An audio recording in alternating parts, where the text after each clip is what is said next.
Ladies and gentlemen, I do not take pleasure in what I'm about to tell you. I do not take pleasure in what this stream is going to be talking about because I actually really wanted to see what was going to happen here. But now we know that the dreamscapes of Justice League, the motion comic depicting the events, or at least variations of the events of Justice League 2 and 3, is no more. It has been officially canceled as of an hour ago, and we're going to be talking about that right now.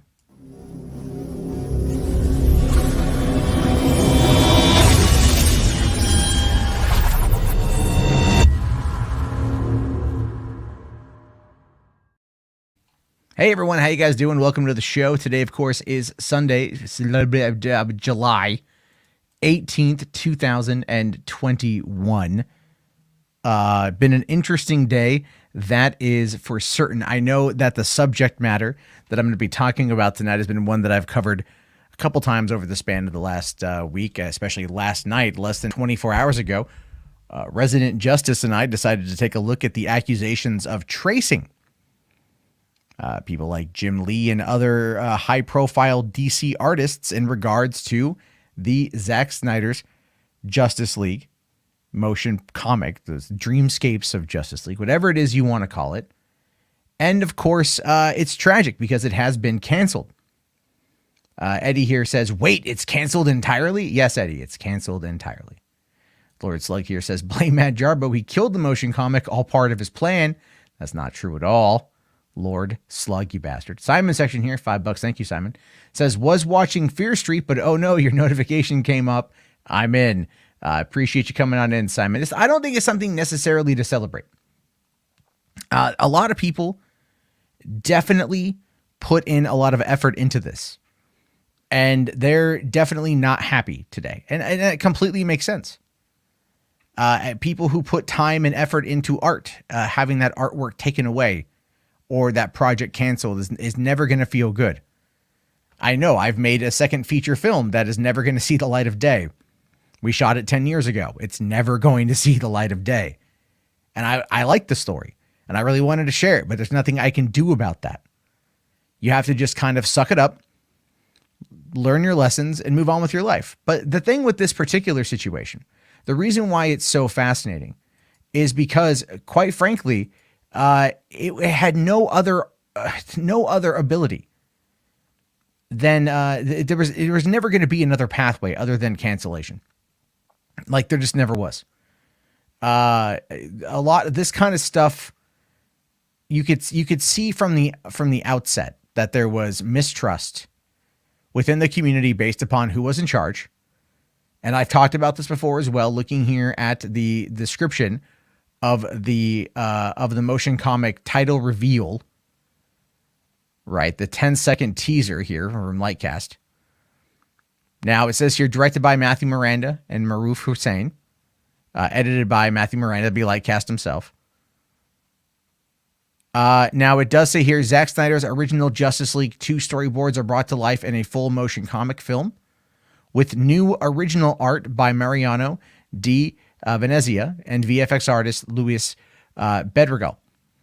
So they're claiming here with new original art, and that became the subject of controversy in this situation. That became the subject of question, of concern.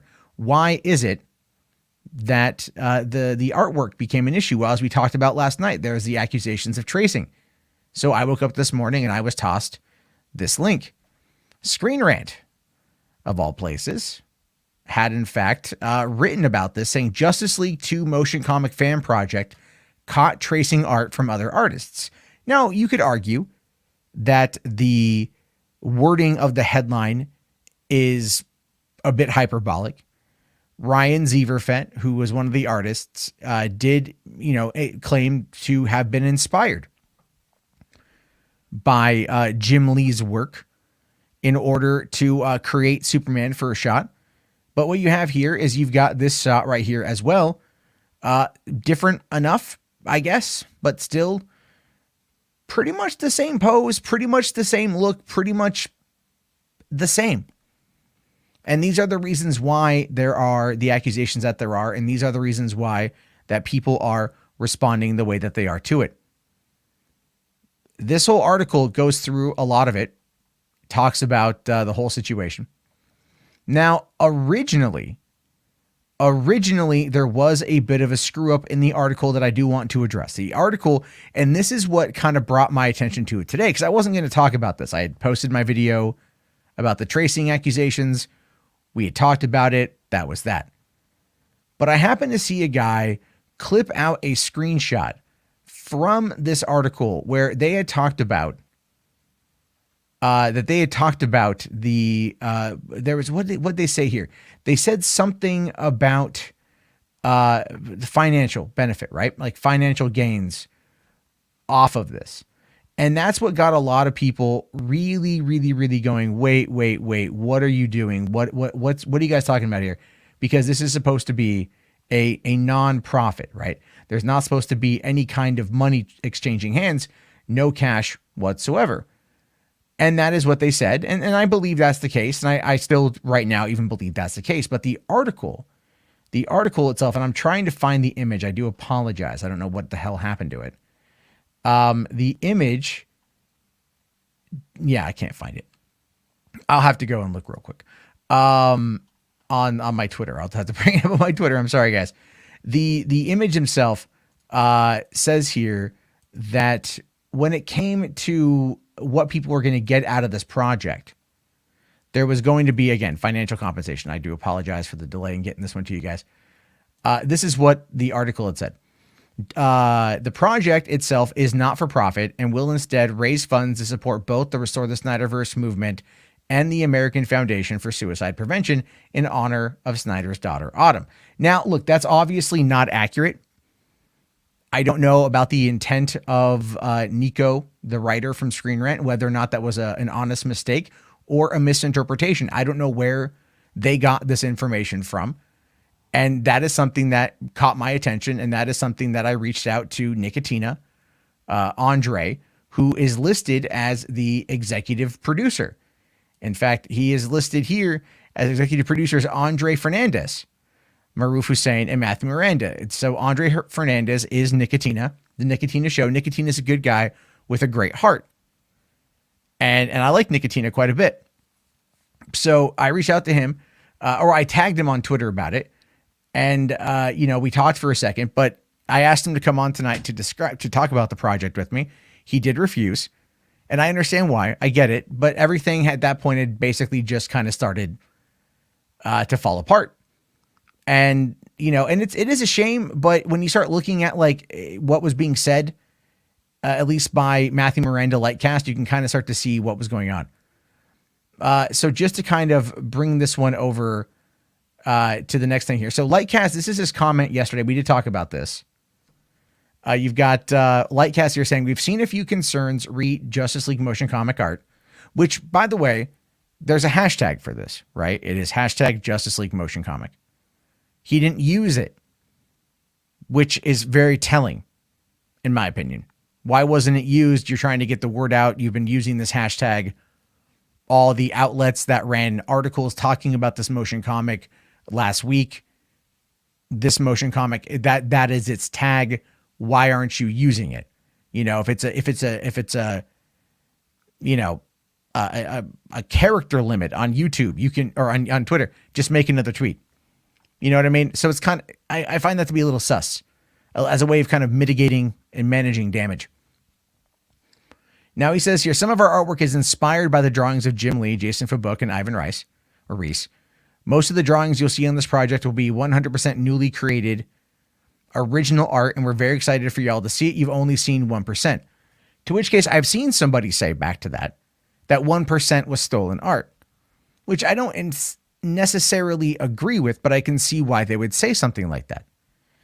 Now, when this whole thing blew up, as it did, earlier today, Lightcast did put out another statement saying here, right, he posting this a couple hours ago, in light of recent activity, we are making adjustments to the art that have been used for our project. Our goal is that the motion comic to be well received by everyone.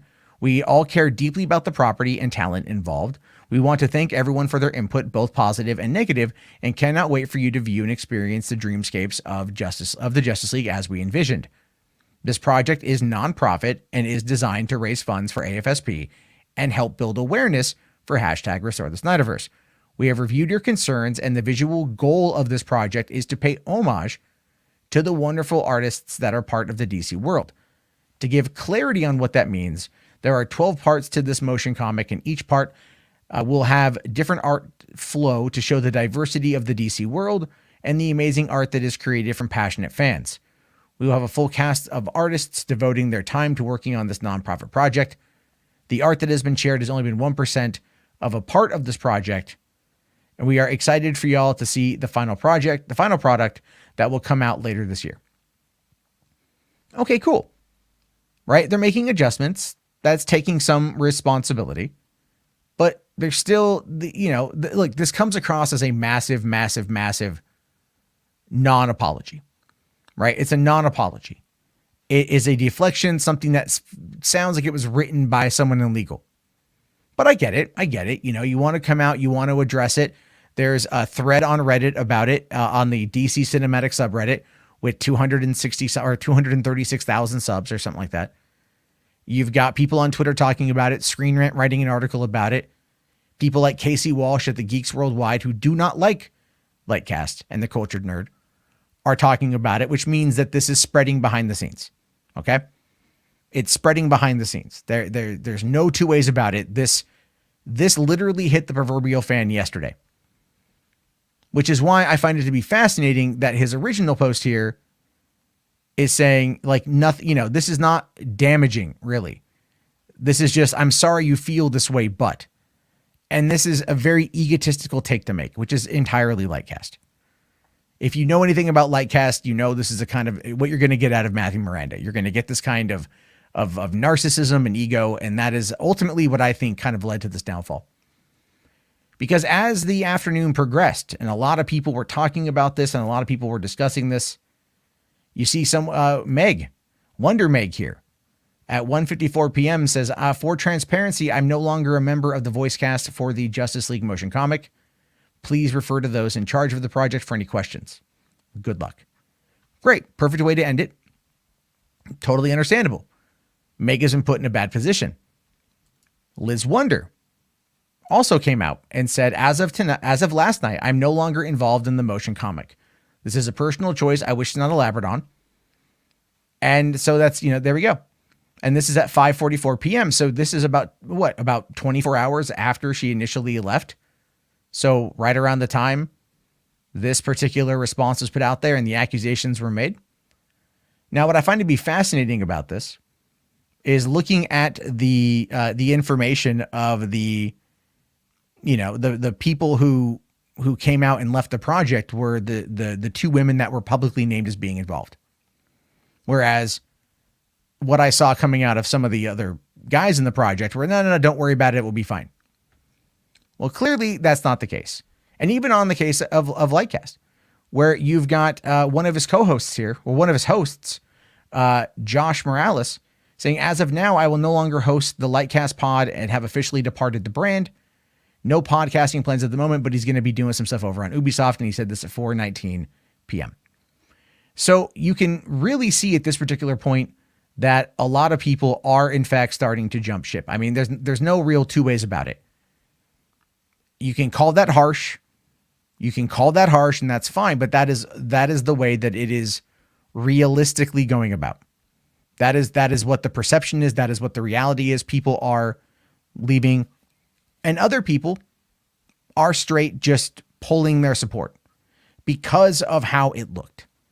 When in reality, in order to stop this particular situation from happening the way that it did, in order to stop this from bleeding the way that it did, all it would have taken is just, and I'm sorry, we screwed up, we'll do better, we're learning, which in many instances would be an absolutely, completely reasonable and normal and realistic take. We done goofed. That's quite frankly what everybody wanted.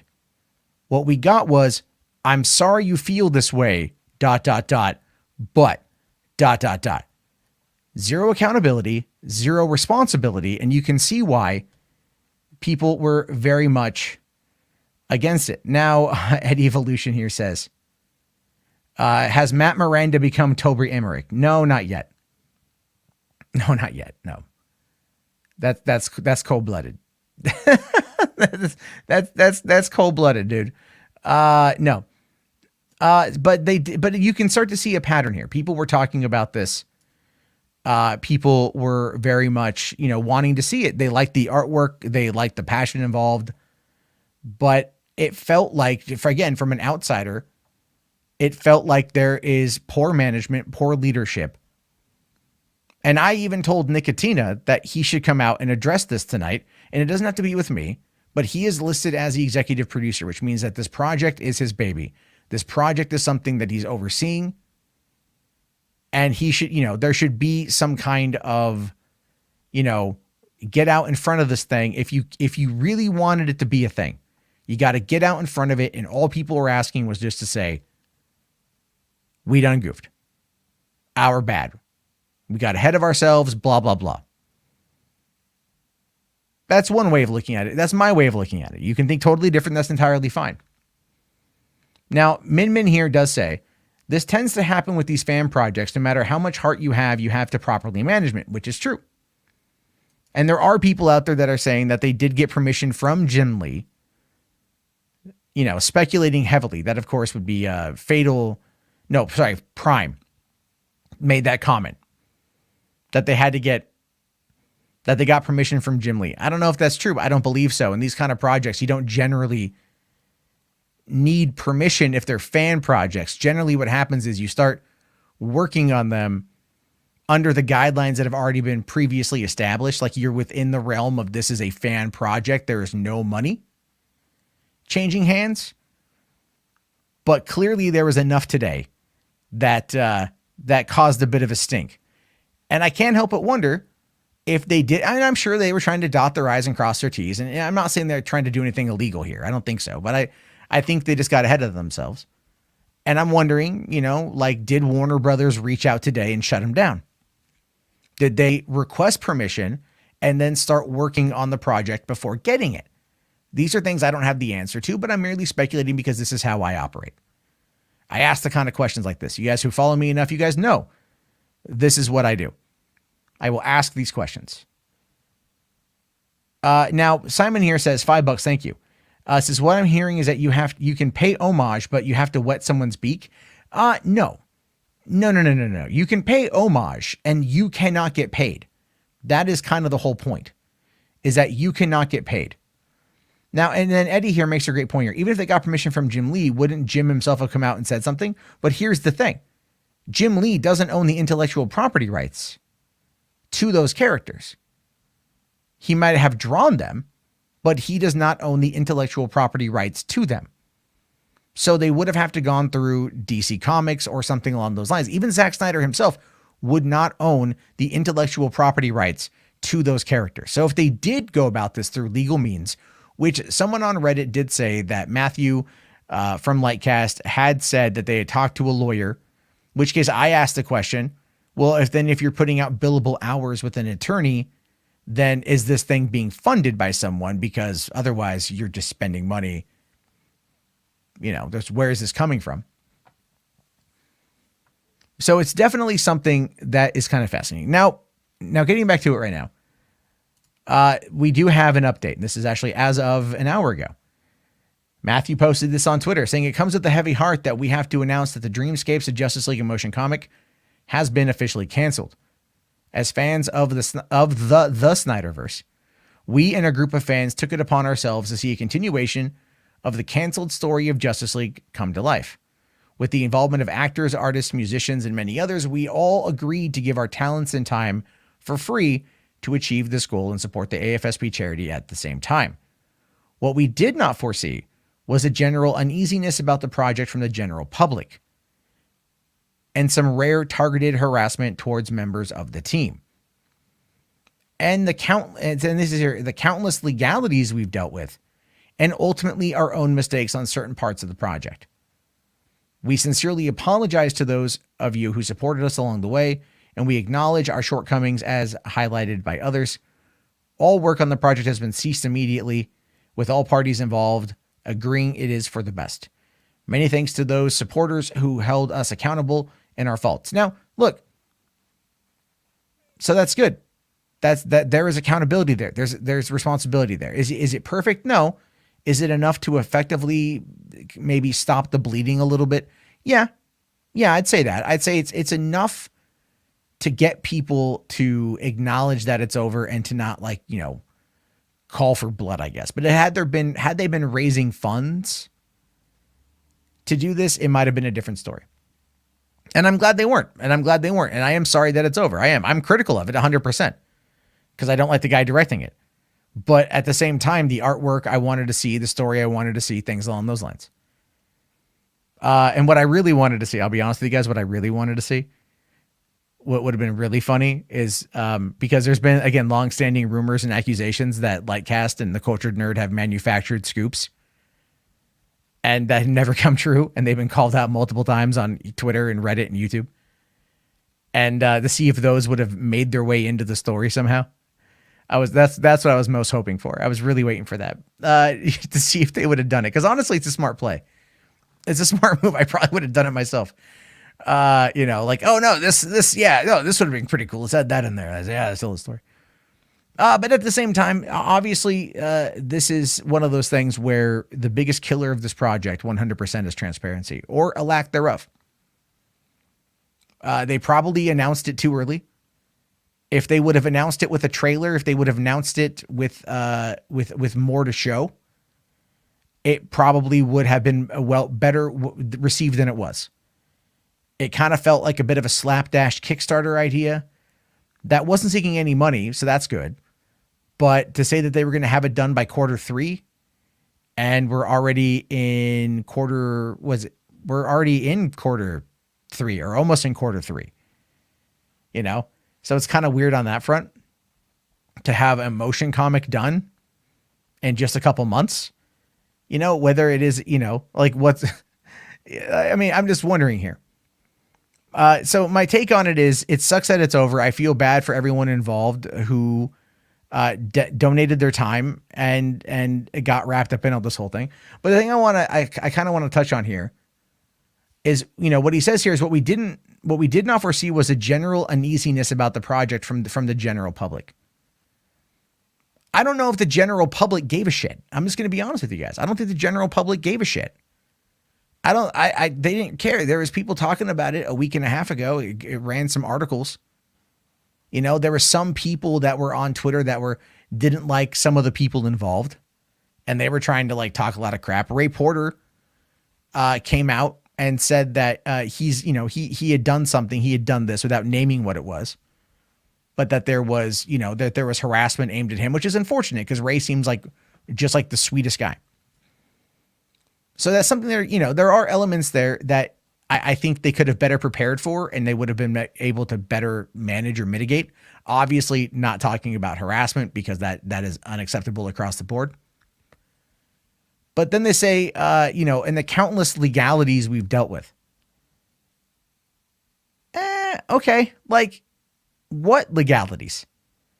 If Warner Brothers shut you down, which I don't know if they did or didn't, then you could say that Warner Brothers shut you down. As I talked about in my video on the subject last week, there have been other Harry Potter fan films that have gone through after Warner Brothers reached out to them and they were able to confirm a deal.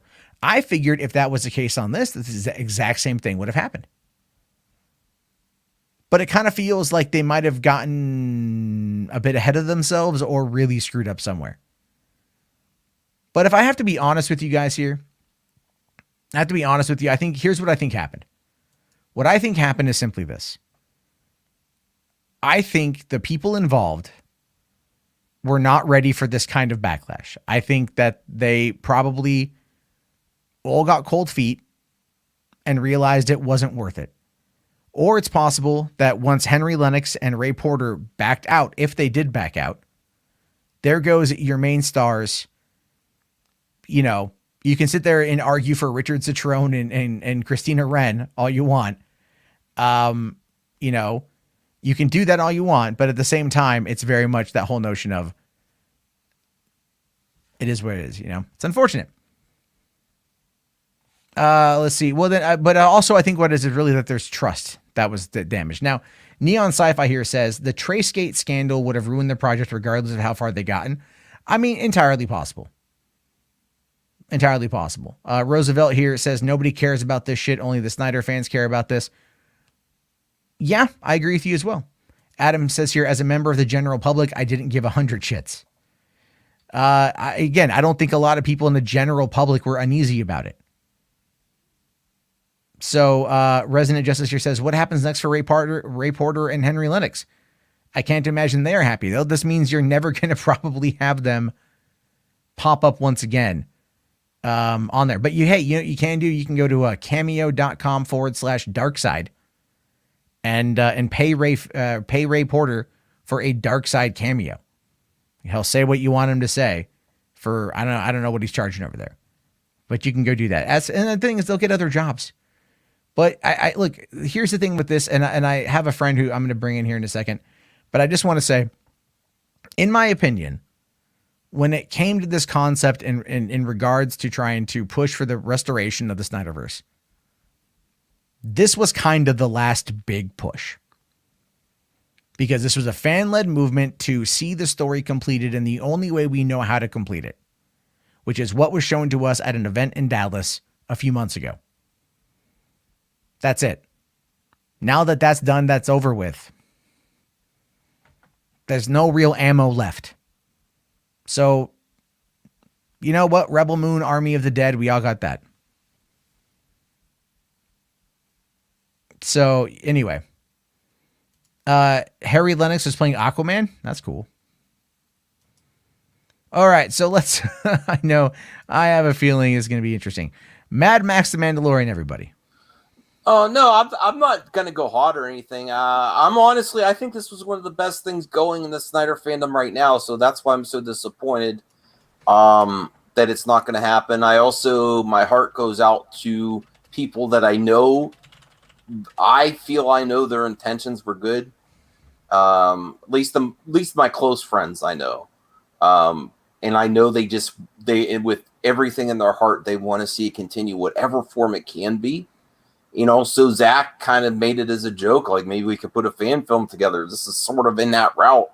And that's something constructive that you could do with the hole in your heart for people that really want to see. Because I feel just as much about the Snyder Cut and the films he was doing as the original Star Wars. I think it was on that level. Maybe Matt might not agree with that, but imagine if you're Star Wars and you got The Empire Strikes Back and then you never got to see Darth Vader again or see Return of the Jedi, So it's on that level for these fans. And then they were doing something constructive, and then the fandom itself was super critical. Where I think there was a route to go critical of the project, but in a constructive way.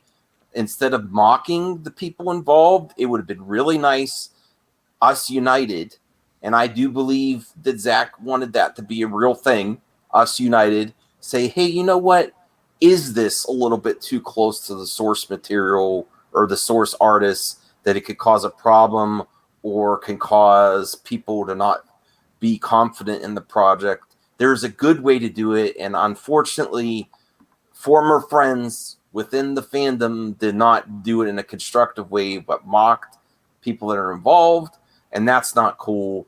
And I was hoping they could find a way forward, but Matt, you weren't rooting against this either, but you kind of saw it coming, even our private talks off chat. And I was still like, I'm hoping it goes forward. I wanted to see it. Listen, this was the best thing in the Snyder Cut fandom at this time to put energy and focus on, and it's lost. And I that's sad to me, because I like everyone that was involved. Well, yeah, most people, I should say. And I'm upset of where the Snyder Cut fandom is right now. And I'm not Matt Jarbo, though. I'm on his show. I don't think it's over. There's still possibilities. Stranger things have happened where it could continue, but there's a lot of hurdles, and everything's up. To me, everything's up on the air, and this is a sad day And I was joking on my show earlier, but I was like, you know what? I got to be more careful because my friends' feelings are important to me, and I don't want to throw salt on their wounds because it's probably a rough day for them because they were very public about this project too. So I think we should give them props. I'm not attacking them. No, I wasn't saying you. I was saying I was saying self-evaluation. Yeah. I personally want to be careful to not throw salt on the wounds of people I care about that wanted to do something constructive with their love of these movies and the projects. And it would have been very interesting to see an emotion comic. I think it's fair to criticize the project, and I wish that former friends or people within the fandom itself were nicer to those that were trying to do something. Well, I think, like I said, a lot of it boils down to trust. Mm-hmm. And there are a lot of people out there in the fandom that simply just don't trust Lightcast. Like, I mean, honestly, I'm one of them, right? But it's like, okay, show me what you got. And instead of like giving us a teaser with like completed artwork cause I mean, there was even a guy last night over on Anthony ACS's stream who shared a taste of the score he was making for this. And it sounded good. It sounded really good. Mm-hmm. So, you know, it's one of those things where you figure, okay, like they had things in place. They did have people working on it. This wasn't like a fake project, you know. They wanted to get it done. It's unfortunate. But these are situations where when we talk about like, you know, IP law, copyright law, you know, when you start going into this and you're like, well, we're just doing this. You can say we're doing this for no money. We're doing this for charity. Those ultimately, especially the charity line, those ultimately become things people hide behind, right? And like, look at the Fandom Menace. I'm just, you know, how many times have we called them out for being completely shitty human beings, but they hide behind charity? And I even proved that on your stream when I got into an argument with Justin Proper about it. And then, you know, he kept saying charity. And I'm like, that's not an argument. And then he goes, well, let me know when you've raised $1,000 for charity, as if like proving my point implicitly that you cannot hide behind this as a thing. Mm-hmm. While it's cool and while it's a good thing to raise money for charity, it does not absolve you from other aspects of reality. And that's the whole point. So here's the thing. They should not have put out any of that artwork because it crashed in 24 hours. As I figured it probably would. You know, and that's not cool. Like I felt really bad for Andre today. I was talking with him today privately, you know, and he was not doing very well. And I told him flat out, I'm like, you just got to get out in front of it. And having the way that Lightcast, you know, wrote those comments, it comes across like it's just a deflection. I'm sorry you feel that way, and then taking no responsibility until the project is over. And then it's like, well, we all agreed to end it. We all agreed to walk away. We all agreed.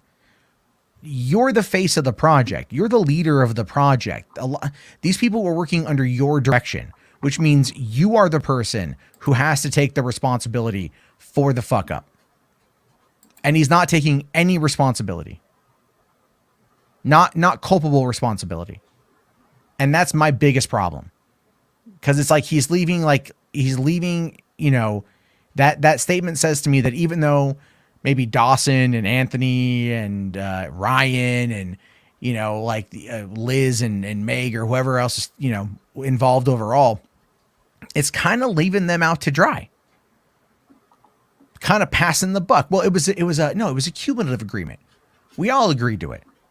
But you're the only one, Matthew Miranda from Lightcast Productions or Lightcast Films or Lightcast Podcast, whatever it is you want to call yourself now. You're the one with the power to shut it down. You're the one with the power to end it. Because if you know, so no, it's like everyone probably said, this is too much heat. Let's walk away. It sucks, but that's the reality of it.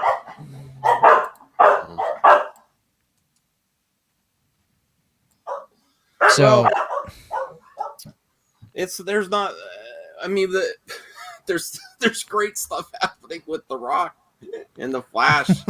I mean, did you see those Did you happen to see those screenshots, those leaked images coming out of the flash set?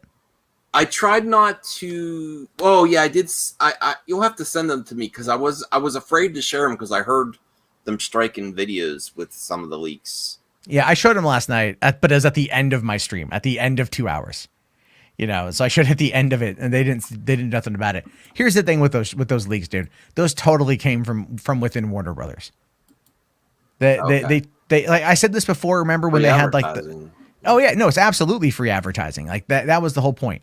Real quick here, Ryan Hartwell, $5. Thank you, Ryan. Says, as someone who has worked on fan projects, communication and organization are paramount. I completely agree.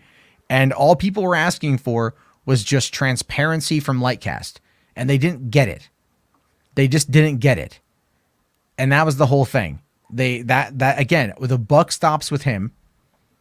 And more people should be demanding more accountability because he hurt people, in my opinion, by mismanaging this project. People that we're friends with, that just want to see something like this think continue. There could have still been a path forward. I think you damage control and let's get people's voices involved. I think there's concerns with the art. Well, let's talk about it. Let's see how we want to. It's at the very beginning. There could have been but there was a lot of heat. Yeah, there's a lot of heat. But you can come out and push back against that heat. Like I'm not saying you're going to turn it into a win. But people who are on the fence, as long as they feel like that there's a steady hand commanding the ship, that's an entirely different thing. Or it's better that this happened now instead of towards the end of the project. Now we could do something about it. That would have been a great angle. Yeah, they we just started this. We hear all the feedback. Let's work on it. Let's make this something amazing. That would be the angle I would try to say. You know what? It's a good thing this happened now. Because we don't want to finish the project and people have these concerns, right? That's where I would take the angle. Well, I don't know I don't know when they started working on this. I don't know anything else like that. I'm really curious to see what's going to happen. Like in the next couple of days, are people going to feel slighted by Lightcast? Are they going to drop DMs? Are there going to be people coming out to call them out? I'm not here to call out Lightcast either, though. No, I'm just saying you can tell I'm criticizing what I feel is poor management. Yeah. And a poor direction. I know there's also, and I'm not getting into this either. There's also still this weird vibe between scoopers and clicks with scoopers that I still don't get because I'm like, you're all doing the same goddamn thing, and I don't want to get into that war, which is really ridiculous. Like the culture nerd versus geekosity. There's a weird tribalism on those clicks and people, and it's beyond me. I don't get it. You're all Snyder fans. Chill out. You all do the scoop game. Chill out. So I don't want to go in that angle either. I understand. I understand. I get it, man. I get it. I'm waiting to see what the fallout of this is. I'm waiting to see what happens next. It is a canceled event now. They could have probably found a way to save it. I think they just didn't, and it was easier to walk away. I'm just glad that no money exchanged hands. What's he do? He's tweeting out images now of new art. He posted some animatics of Well, now I'm really disappointed. I want it back. I'm gonna ask for it back. Not animatic. Not animatics, I should say. But I'm going to ask for it to be reinstated.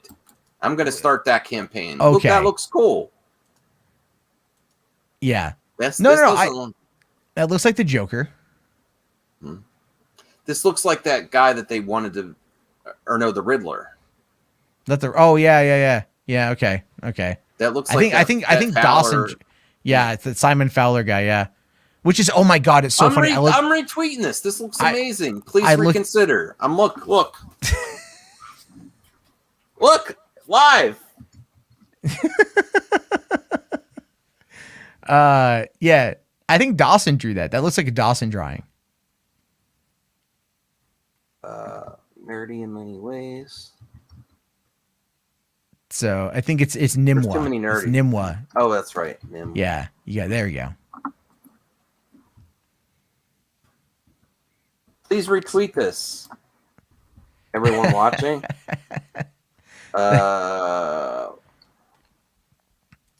So I did drop a call-in link, so some people are coming on in. We'll just get to them here in a few.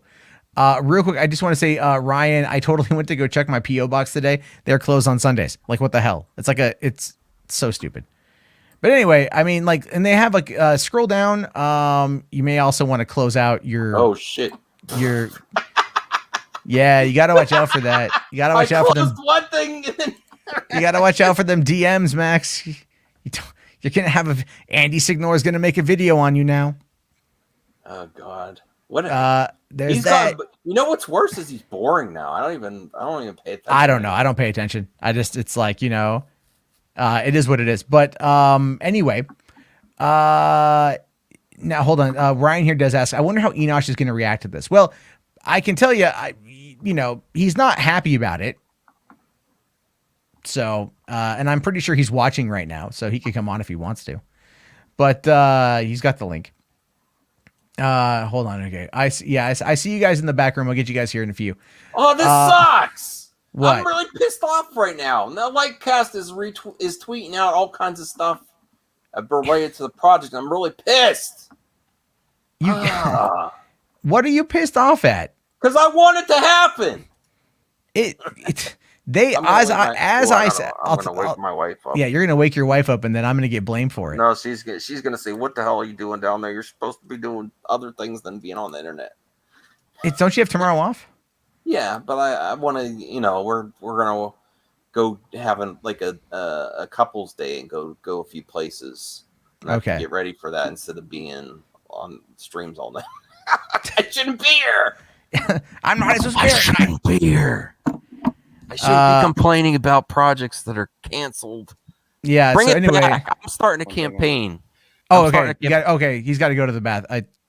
Okay, hold on. I was just saying, I just got one thing to say and then I'm out because I don't have time to stay in here. So regarding this, first of all, last I knew, I don't sit around bitching about stuff, but that's neither here nor there. Here's my feeling about this project. I wasn't a part of this project. I was not akin to this. I didn't even know half the stuff that was going on. Okay. This is how I feel about it. I told Dawson, I was on Dawson's stream. Dawson was working on it. My friends were working on it. This is what I told Max before we came over here. It sucks, right? That it's not going to happen, right? I'm not a big motion comics guy, but I was happy for them that they were trying to do something that was positive. Uh-huh. I know where those guys' hearts are, and I mean, whether it be Andre, Ryan, Dawson, Matt, whatever, like I understand what they were trying to do here, and everybody else who was involved, Ray Porter, for example. Like I talked to Ray Porter about this and like his whole thing was he just wanted to help. He just wanted to be a part of something to help AFSP. Right. Meg was a part of it. Other people were a part of it. I'm not, first of all, I'm not mad at WB because I don't think WB is necessarily, they may have had something to do with shut it down, but even if they did, they have the right to do it because it's their intellectual property. It would suck if they shut it down, and that's what this is about. But I'm not even mad about that.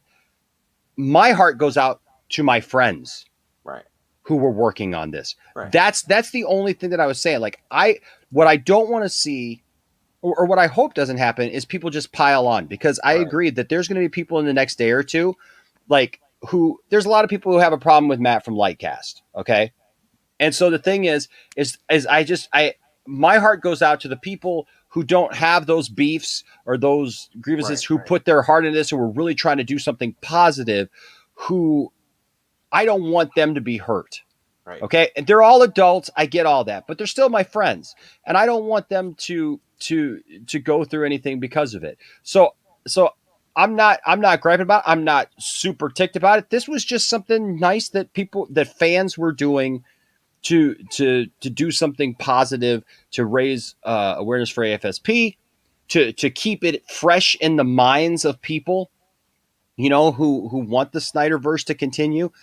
And I think that that's positive.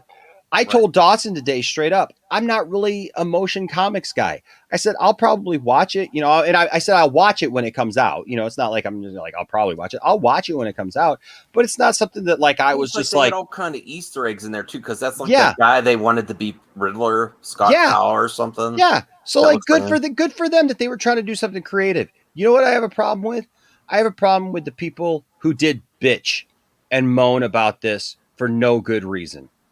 Like they didn't have constructive, like Max just said, it's one thing to be constructive. Look, I've looked at the artwork and I can see like there are things that like you open yourself up to criticism. And the statement even says that, right? That they, you know, that they take responsibility for their mistakes along the way, for, you know, for paving the way, maybe. I don't know. Because like I said, I don't have any inside knowledge of this thing at all. So maybe, you know, they feel like they paved the way for some negativity to come towards the project and they're feeling that now. Okay. I don't know. I haven't talked to anybody involved in it except for Dawson, and I haven't talked to anybody since this announcement was made. So my thing is not about trying to defend the project or anything like that. I think it's a shame that people reacted the way that they did to them, to just the regular people, like, you know what I mean, who were just trying to be a part of something, because I saw some very vicious things being said, and allegations and anger being lobbed at people. Look how much work they put together. They had everyone who was going to work on each character, and yeah, they put work into it. Yeah. Think whatever you want.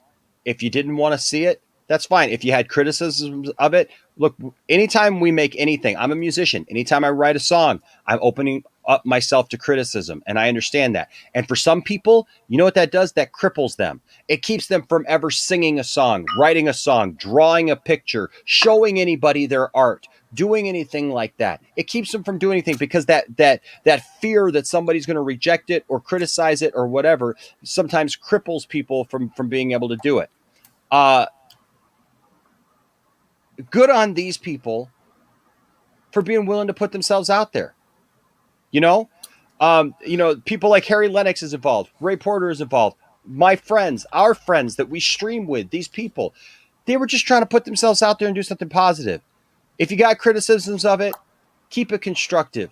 But I've seen nothing but personal attacks. I've seen some really low things that have been said, and I think that that's a shame.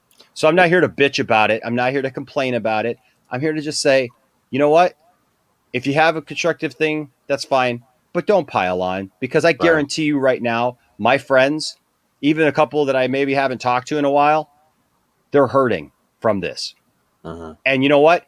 This is a time that people need to remember, the people that you watch on YouTube and you see stream and stuff, they're real people with real feelings. And you know what?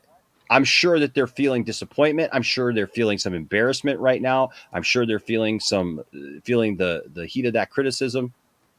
Don't pile on to that. Don't forget what these people have done in the past too, to do positive events too. Don't pile on to that. Don't be a part of that negativity. You know, it is what it is. This has happened. There's nothing you can do to change that, right? But it's done. It's done. So the people who were really pissed off about it and didn't want it, guess what? It's not happening now. Okay? So if you need to feel that you won, that you made a point, then good on you, I guess. That's between you and whoever. But don't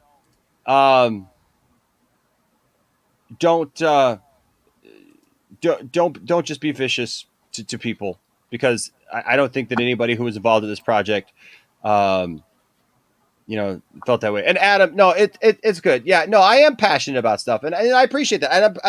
And I don't want to come and sound like I was mad at you, because I wasn't. It's just that, there's kind of, strong language about it, but yeah, I am passionate about the Snyderverse. So yeah, I do stand up for what I think is right. This to me wasn't something that had to do necessarily with the Snyderverse continuing. I know there were people who were looking at it that way. It's like, see, it's continuing. Like, no, this was literally storyboards that we know are outdated, that weren't even part of the story anymore. But this was just some people trying to keep it in the vernacular, keep people talking about it. And so look at this. It wasn't all that was very similar to other artists too. They were doing other artwork that was not like They said And you I only talked to seen Dawson part of about it. that today. I talked to Dawson about Like that today, and that's what they were saying. This is one of the artists. This is me tracing, like saying, no, I've been doing, that looks amazing. Yeah. So, so I think we can that's just chalk it up to poor leadership. I'm sorry. That's my take on it. The talent was there, but poor leader. Maybe, but none of us were part of those conversations. So I'm not going to stand in criticism of anybody. I'm going to say I think it's an unfortunate thing that happened. I hope that if there were some bad decisions made, because they acknowledge that in the statement that At the end, but that's the whole thing, though. Well, Enoch. he What does did it it. matter? Okay, but yeah, what is you're it? They had nitpicking, two other though, statements. Matt. You're Two other statements. Where It's hard Lightcast, to admit you're wrong to some people, especially. And he did not it. it's when you're Regardless of what you think of Lightcast, that statement was pretty solid. the end statement. Yeah, his final statement was solid. Yeah, the one that he gave this afternoon, where he could have simply said, "I'm sorry," didn't do it. He did everything he could to avoid personal responsibility for being the captain of the ship. That's my take on it. I'm sorry. When you run these projects and you're the person in charge, the buck stops with you. So the artwork was coming in through him. He was approving all the artwork. He was approving all of the stuff that could have been looked at as being tracing. You know what he said? We're going to adjust it, but didn't talk about why. And to a lot of people that were frustrated by that, because of the artist said, we're very frustrated about that. A simple "we done goofed" would have sufficed and just moved on from there. But he couldn't even be bothered to do that. And that is what mounted more public pressure, is just acknowledging that there was a mistake and not doing it is the whole thing. I'm sorry. It falls back on him. That's fine. That's fine, Matt. But I'm not here defending him. I'm not here defending. No, I know you're not defending him. I'm here saying that there are more people attached to this than Matt from Lightcast. Okay. No, but Matt, I know Matt there are from more. Lightcast is a big boy. He'll be able to deal with whatever fallout he will. Sure, sure. But the thing is there's a lot of good people who were attached to this who didn't do a thing. They didn't issue any statements. They weren't part of anything like that, and they're being blasted by personal. And that's unfortunate. That is unfortunate. And that's what I'm talking about. I'm not. No, that is unfortunate. I don't care about defending anything that somebody should have done. Whatever. And your take is your take. Everybody's take is their take. I'm just saying. I think it's very unfortunate that people reacted the way they did to people who were just trying to do something good. They weren't part of anything. They didn't have any motive behind it, but to do good. And they're the ones suffering behind it. And I just feel like we got to be careful, because if there's too much criticism about this, even if it's placed correctly, they're going to get the backlash of it. And that's what I don't like. I don't like seeing people that I know that I love taking the fallout that people are going to give because other people are going to react poorly to it. And so that I'm not mad at you. I'm not mad at anybody. I'm just saying that's just the way I look at it. It's just that I'm thinking of them, like I'm not even thinking about like what Matt did or what Matt didn't do or his leadership or whatever. I'm thinking about the people who are there. It's just like when, if anything else quit, like if like a place got shut down or something like that, where people worked, my heart goes out to the people who worked there. The people who ran the place, they got to figure that out. Right. Like, I don't know. I mean, so, I mean, it could very well be that there was poor management, but, I mean, I think about Ryan, Andre, Dawson. I look at other names like Meg on there. I know I've talked to Ray Porter about it. And they were all coming from those, those are the people that I know of. I mean, I don't know who, I don't even know who all else was involved. There may be other people that I know who were involved, but I just know that those people, for example, were really coming from a pure place, just trying to do something positive for the fans and for AFSP. And I just want to just put out there, like, whatever criticisms anybody has, that's fine. We can always criticize art or, whatever, but be careful how you criticize. Make sure that it's constructive, that you're actually staying, that people, not you, Matt, I'm not saying it's you, but like, no, I know, but I know. like people stay on point, and that they don't like go down rabbit holes of, well, I don't like that Lightcast did this or that back here when they said this or that, because that has nothing to do with this. And the thing is unfortunately, it's going to spark criticism towards the people who don't deserve it. And that's what I just wanted to say, because I love those people, and those people are important to me. Yeah, no, I definitely disagree with any harassment that came down. I know Ray Porter was getting it, which is very unfortunate. Yeah. I'm sure like Meg and Liz Wonder were getting it as well. And that is unfortunately just a side effect of how toxic fandom can get. Women do get it worse than men in regards to harassment. And so, it's very terrible. And I wish things would have been handled differently 100%. I don't put any fault on any one of the artists. I don't, not at all. It's unfortunate that they weren't able to see this come to fruition. That's the downside. Yeah. Like I said, I looked into other Warner IP fan fictions that have been done, fan films that have been done. And, usually Warner's at some point reaches out and issues contact with them, but then they work out something and they're able to go on and do it. So it would have probably been everything fine once the damn thing came out. But now, again, that article this morning on Screen Rant, and then again, people who do not like Lightcast were very much sharing it in inner circles. Yeah. And I'm not talking in the Snyder fandom. I mean, like the people from other websites. Yeah. Like I was finding stuff last night that was like, oh shit.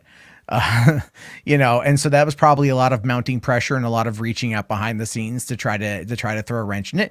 And that part sucks, but I do feel at the end of it, it's unfortunate, and it could have definitely gone a different direction. And look, I get the criticism over, allegations of tracing or whatever. And I don't know. I mean, like the people that I talked to today didn't seem to know anything about that or feel that it was like they were, I guess, under the impression that, things were either redone or inspired by, So, I don't know. I'm not an artist. I couldn't draw anything to save my life. So I'm always amazed by the stuff that people can do. But even so, I look at like RJ's, comment there that it's like, yeah, I think I think that the statement kind of speaks to that it's like, it sounds like, they were trying to capture something. They were trying to pay homage to something, and they maybe just didn't do it the right way. I don't know. And it's not for, I don't even want to actually get into even judging it because I just really don't know. Well, I mean, I hope the best for him. I hope the best. Like this artwork here is pretty badass. Like this artwork here is really badass. Yeah. So I would love to see more of that kind of stuff. And I know it would have been different artists doing different interpretations, and that'd be pretty cool to see. And again, the thing would be cool to see. What they should do is just release it as a damn audio drama. If someone took the Kevin Smith Superman Live script, which you talked about earlier on Max's stream, and did an audio drama, then just do the damn audio drama. Have the script. Don't do it as a motion comic. Just release it as an audio drama and give that to fans. That, no one's going to sit there and like fault you for putting that out. Like, Warner's ain't going to come in and shut that down. You can find a lot of fan fiction audio dramas on YouTube. Some are good, some are not. But, you can find some really interesting ones that are out there, and a lot of people make them. So, why not go that route? It's not, I understand wanting to do the motion comic and everything else, and it's a very tall order. So I'll have to wait and see. Kelly, shush. So, I mean, Eddie here says, if these storyboards were converted into a damn graphic novel, you would buy it. Yeah, I mean, I think, again, people... Look, when it comes to this fandom and the continuation of this story, if Warner Brothers was smart, they would push for it, at least in graphic novel form, to be completed. And they're dumb for not doing it, and instead choosing to make Space Jam 2. But... Hey, I like Space Jam too, and this is a good time for me to go because my dogs need to go out anyway. Not you too, Enosh. Dude, I just never cared for Space Jam, and I have no desire to see Space Jam 2. I don't like LeBron James. There's nothing about it. Maybe because I don't care about sports. Yeah, there's just nothing about it that appeals to me. So, it's really funny Larry Bird was in the first one. Bye. Nice. So was Bill Murray. Where was Bill Murray in this one? That's my question. I think he had a cameo in the end credits. Was Michael Jordan in this one? One of them was Michael B. Jordan. Yeah, it's a darn travesty. That's actually one of the funnier parts of the film, to be honest with you. I like that. I did like that part quite a bit. I need to get to bed anyway. All right, go to bed. Go to bed, Max. All right, thanks. All right, we'll see you, Max. Bye. Do they reference that?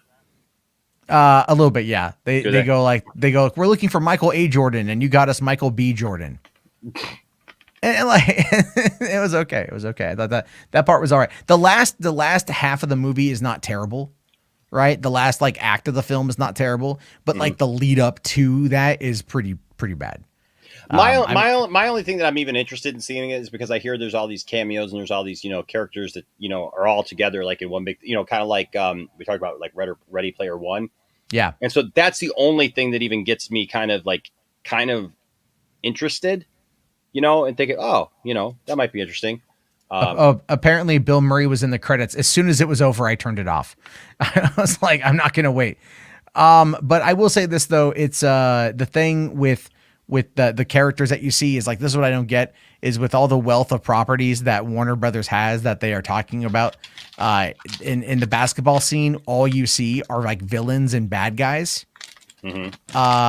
in very terrible cosplay. And then behind them, you see like the Scooby-Doo gang, the Flintstones, Animaniacs, Iron Giant, King Kong, a bunch of other stuff. I heard that Rick and Morty are in it. Yeah. But I heard that they're kind of different. No. I saw a whole article on why Rick and Morty are different in Space Jam than they are. Because Rick isn't drunk. That might be the only factor of it. Rick wasn't drunk. Gotcha. Because there's no burping. There's no burping because Justin Roiland does the burp in order to keep the voice for Rick. And so it was a very calm performance of them. It wasn't as crazy. It wasn't as like over the top. It was very kind of nuanced. Which is kind of crazy to me though, that they would put like a cartoon like Rick and Morty in with the Looney Tunes. It's Warner Brothers. The movie is a damn commercial for HBO Max, dude. That's all it is. It's just kind of weird to me because like Warner Brothers cartoons, like always, the history aside of the timeline that Warner Brothers cartoons came out, and I get it that there were some racial things and there were some questionable things judged by today's society. Okay, I understand that, but I'm saying they're wholesome, kid cartoons, right? As compared to like Rick and Morty, which I love Rick and Morty, but like, I mean, were the South Park kids in there too? No. You know what I'm saying? So like that's just what I'm wondering. Like, you know what I mean? Like Rick and Morty seems like a weird choice to put in there with a bunch of kids cartoons. That's all. Yeah, no, I get you, man. I totally get you. It's a totally weird thing. It's a totally weird situation, and the movie's not very good. But I will say this, and then we should probably move on because I'll get going. I don't know if you're going to stay or if you're going to go. It's great if you want to stay. Yeah. But I will say this: the movie tanked in Cleveland. Never heard of it. Oh no, the movie tanked in Cleveland. The city of Cleveland. Oh, I thought you were saying the movie tanked in Cleveland. No. Sorry. No, the movie. I've bombed never heard of tanked in Cleveland. Yeah, no. We should write a movie now. Tanked in Cleveland. No, but the movie did crash and burn in Cleveland. Really? Yeah. Really? Yeah. So it's like not even LeBron's hometown. Wow. They didn't turn up. Wow, that's rough. That's rough. But I think everybody secretly hates LeBron James. Well, he put out a thing today that he's like, I know yesterday on Twitter was like, hi haters, like, cause the movie it was estimated to earn 20 million. It did 31 somewhere in there for the weekend. So it definitely outperformed expectations, and it did dethrone Black Widow. And everyone's now criticizing Black Widow, saying that it's whatever, a trash movie. It still did 80 million last weekend compared to 32, like literally F off. Right, it's like, and people who, not everyone has HBO Max. More people have Disney Plus than have HBO Max by like an astronomically large number. So if people were going to go and rent Black Widow, then whatever, and like movie theater owners are now slamming Disney Plus for this, as if anyone didn't see that this was going to be the end, that this was going to be what happens next, right? Right. Like as soon as last weekend, they're like, oh yeah, 80 million plus 60 million on Disney Plus. It's like, yeah, cool. Like next week it's going to tank because everyone's already seen it. And then from there, they're going to, it's so dumb. But it's, we're still in the emerging factor. We're still in the re-emerging world. Nothing is going to be like it was. And people are still trying to, I don't know, play this new game with the last game's rules. 187, he plays in Cleveland though. No, he's is he not in Cleveland anymore? No, he's in where is he? He's a Laker.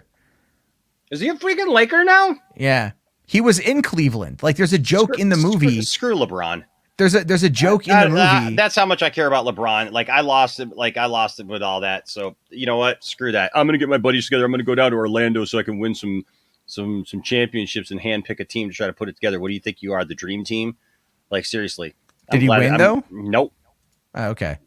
Well, I mean, I think what did they win? 1 or 2? I don't know. I don't follow basketball anymore. I know that like the first year they were together, everybody was like, "Oh, they're gonna win, and then like I know that they didn't do what they didn't do what they set out to do, and that's why I kind of fell apart. But I think that they find, I don't know. The chat can maybe help me out because I'm not a basketball guy, so here's me talking out of, just kind of what I hear. I know now the Laker thing seems to come to remembrance that he that he won that, but like when he was down, did he win 2? Okay, Jagger. So he won 2 in Miami, but like he was there for longer than that. And at first, like they said that he was just gonna like win it all, right? But then he came back to Cleveland, and they won. Didn't Cleveland win when he came back? And then I don't know. I just don't like it. I just don't like how he was like he did that whole thing at the Boys and Girls Club, and he's just like, I'm going to take my services to someplace else. Like whatever. I don't care. Yeah, I don't know. Michael Jordan's better. Yes, that I agree with. There's literally I watched a thing last night, and I know you got to go, but I've been watching this guy who talks about the rise and downfall of different companies, and he talked about Gatorade, and he talked about how Gatorade was started. And I've seen things about how Gatorade was started, and everything, but it talked about the whole thing, like how the company got resold, and how every time Gatorade's gotten resold to another company, it's always been taken to the next level. Like now it's with Pepsi, and it's like basically as far as you can possibly take it. But they talked about like they had signed Michael Jordan to a 10-year commercial deal for Gatorade, and that's where the Like Mike, slogan came from, was Gatorade, right? And they were talking about like people underestimate how popular Michael Jordan was and how much he influenced even that Gatorade thing, because Gatorade spiked through the roof, that like it became the drink that everybody had to have. And I hadn't even thought about this, even the slogan for the Gatorade commercial having to do with Mike inspired the name of a movie. Like Mike. Yeah. It's just but that came from a Gatorade commercial, but and here's the thing, the guy's been retired for how long, and they still sell his shoes. So yeah. Let's see here. McLeod, $20. Thank you so much. Yeah. Well, I agreed that Rick and Morty cameo is pretty out of place for very obvious reasons. It seems like a double standard for people to complain about the cameo. Given that all of Looney Tunes has depicted cartoon violence and a rapist skunk. I mean, yeah, I get you. But the cartoon violence in the Looney Tunes has always been very cartoon, very over the top. No blood, no gore, no real dismemberment. It's very much played up for effect. And it's always been so over the top that that it's not real, right?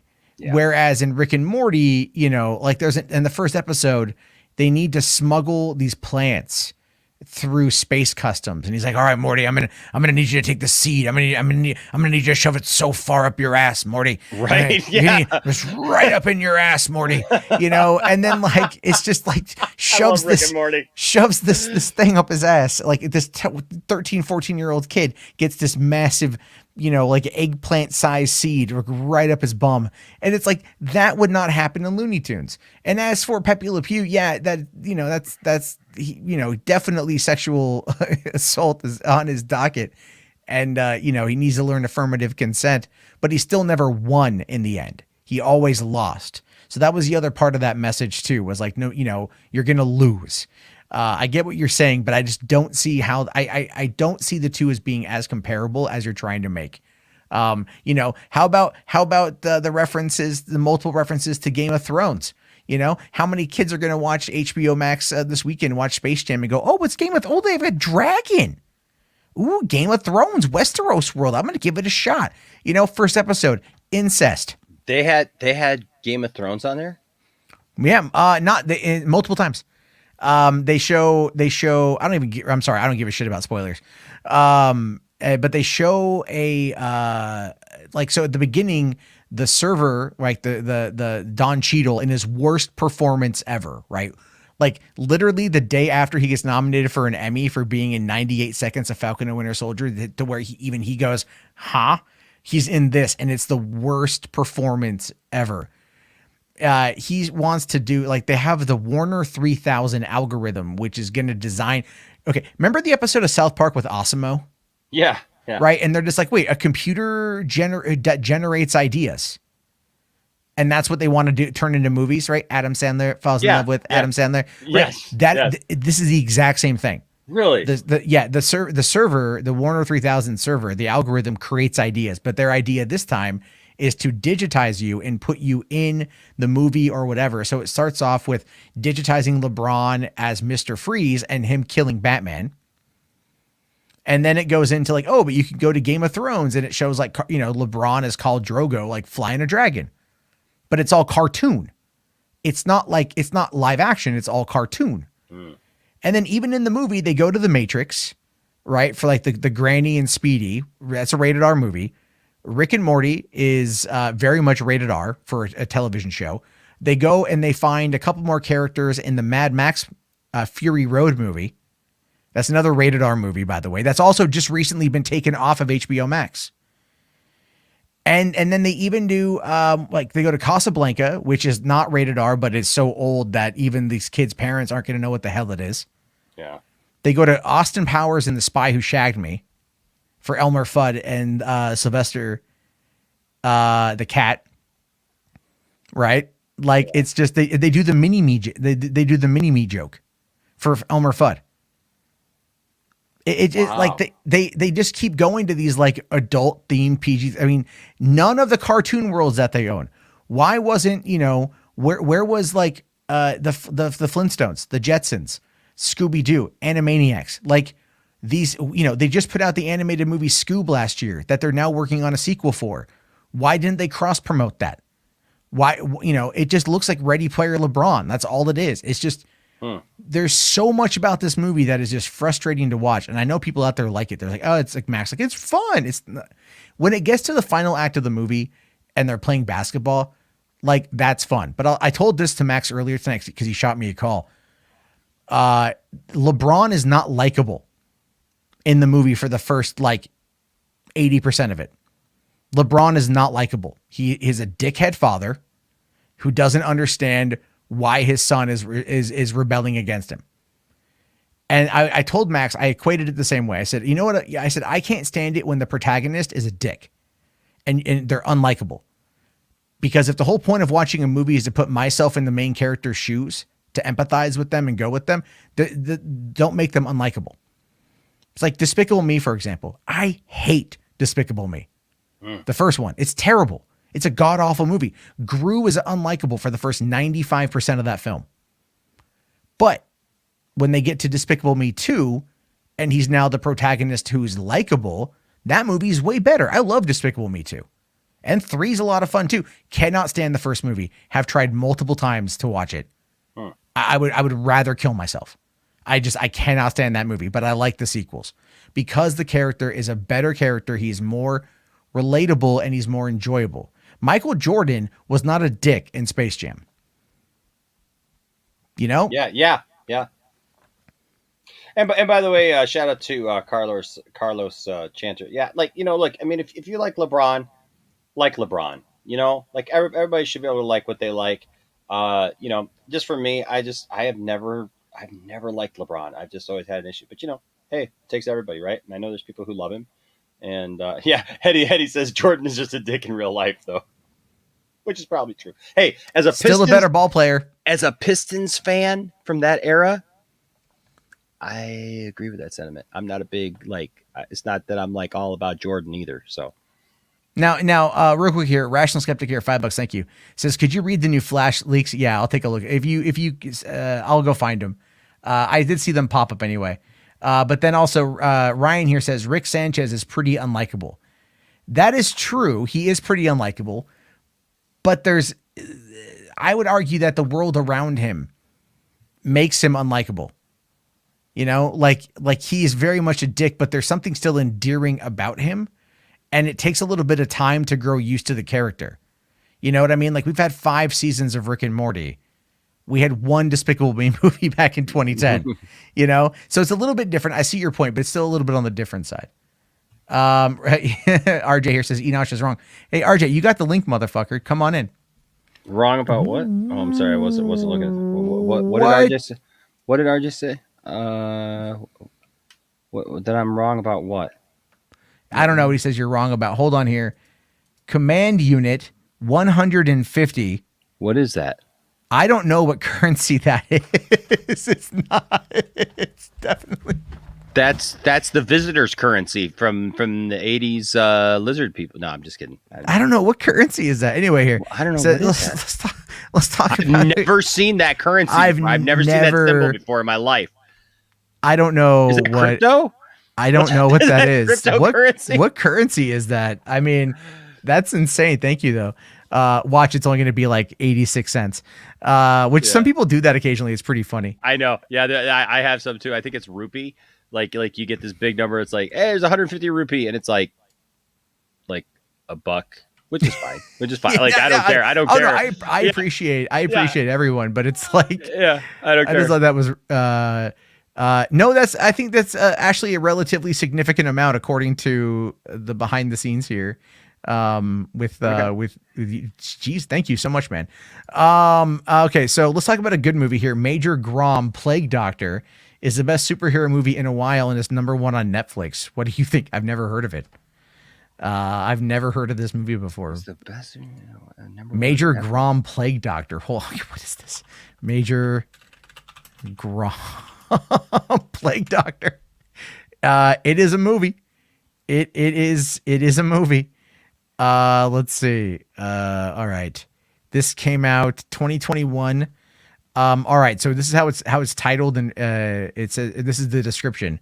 It says, when a masked vigilante's killing spree throws a city into chaos, a renegade detective and his rookie partner are the only ones who can stop it. I mean, it's from wait a minute. Is this written by the same guy who did the Metro series? I just wonder, is this the same dude who wrote the Metro series? No, probably not. Okay. Darn it. I thought, anyway, I don't know. It's got 86% on Rotten Tomatoes. Hold on here. Is there, now I want to find a trailer for this thing, right? Like what the hell is this movie? Are you looking this up at all? Okay. No, I'm looking up your conversion here. That's shekels. That's Israeli shekels. It's really shekels. I love it. No, I think that's cool. That's the first time I've ever gotten shekels. They are shekels. So that's the equivalent of $45.56. Thank you so much. I really appreciate that. They are shekels.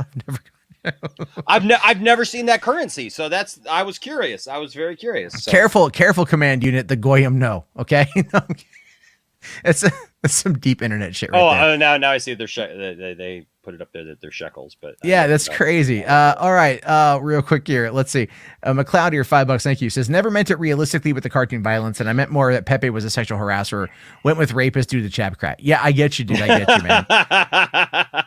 Hey, I like McLeod's style. Like, you know what? Well, yeah, you know what? I mean, I was showing off for the kids in the chat. Yeah. Why use 12 letters when I can just use 4? We're just gonna summarize that all down. Yes, why use harasser when I can use rape? Because it's splashier in the headlines, right? Yes, like nobody cares. Wait, this person was harassed. Nobody cares. This person was Pepe Le Pew got all skunky and sprayed everyone. And hold on here. I do want to see what this Major Grom thing is. Like, I gotta see this after dropping all them shekels. I gotta see what in the hell this thing is. So let me just bring it up here. We're gonna. Is there a trailer? There is a trailer. I don't know if it's. I don't know. Right. If it's gonna be English or not. Let's okay, let me just bring this up. I love doing Indian superhero trailer reactions. Those are kind of fun. This is not. People love them. People love them. Oh crap! Did I hit? If you do Indian trailer reactions, from stuff. Like people love that stuff, and you get lots of great like interaction with people. Like they're very, Oh they're yeah, well it's they're Max. very they're very interested in like seeing other like countries and stuff. People from other countries doing that. Oh yeah, there's like Max's friends, Nick and Lex or whatever they are. I forget their names. Yeah, They Nick and started Lex, doing yeah. like reactions to like music from people in other countries, and they blew the hell up. So, yeah, no, that's pretty good. Let me see if we can get the we can hear this here. Let me know if you can hear it. Yep. Okay. Yeah.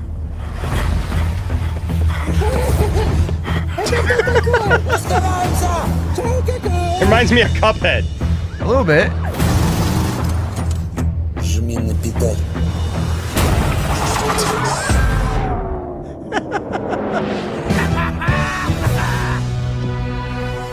Майор полиции Игорь Гром, я все про тебя знаю. Ты не слушаешься начальства. Весь отдел один подставил. Весь отдел! Не умеешь работать в команде.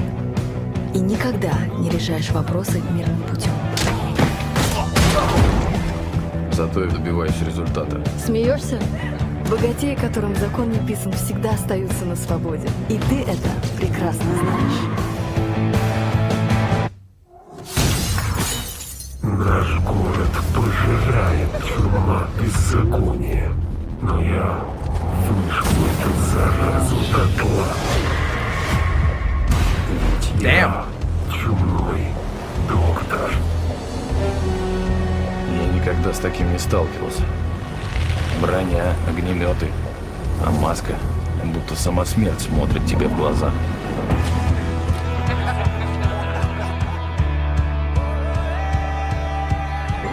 Он убивает миллионеров в прямом эфире.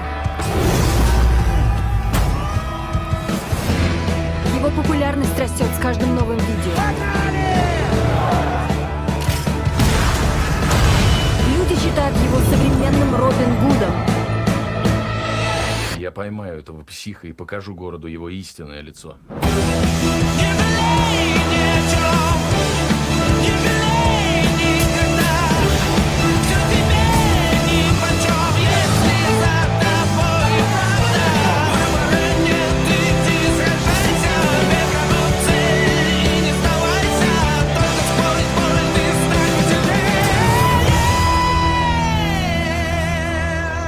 Настал момент сделать самый сложный выбор.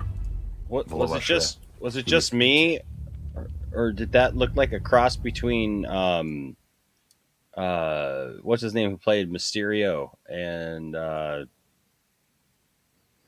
mean, that looked cool. Jake Gyllenhaal?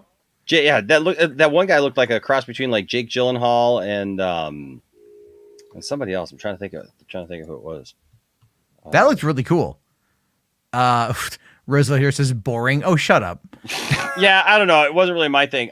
So Out of Print makes an interesting point because he says Bollywood actually has some good films. So I will say this. People don't know this, but I found this out the hard way because in doing those same reactions, I unfortunately referred to things as Bollywood, which apparently the majority, like apparently the really good stuff from India, according to people who've told me, come back at me from that place, is Tollywood. There's both. There's Tollywood and Bollywood. And Bollywood, I guess, according to them, I don't know this for sure because I don't know anything about it, but according to people who kept commenting because I made a comment in one of our videos, like, hey, I like, this kind of looks like a cool Bollywood movie, because that's what I thought the term was. There are two. There's Tollywood with a T and Bollywood with a B. And people say that the more high quality, more like scripted out, like, better stuff is the Tollywood stuff. Who knew? Yeah. I mean, I will say this, the Russian cinema is actually pretty badass. There's a movie, if you, so the guy who did Wanted, Tamir Betmetnabov, I believe is how you say his last name. His first movie was not his first film, but he got really popular in Russia for a film called Night Watch, which is very similar to that of Underworld, right? It's got a similar plot line to Underworld, but it's got the most inventive uses of subtitles I've ever seen in any movie. And when it came to the States, it was touring around and I went to go see it and I really, really liked it. And there's a follow-up called Day Watch, which I haven't seen, but it's good. And so yeah, Russia gets some good stuff. That Major Grom thing, that looks fun. I don't even care. It looked like fun. I was having a blast with that trailer. Like, it just looks like it's going to be so over the top. There you have it, very kids. much a comic book. There you have it, kids. That is the sound of Matt Jarbo having fun. Absolute silence. Well, you should see how sex goes. It's just you can hear a pin drop. Well, I'm sure you can hear a pin awful. drop, and then of course the sloshing. I get him there. Jarbo's one of those guys. Jarbo's one of those guys who's like quiet the whole time, and then once he climax, he makes the most demonic sound of. You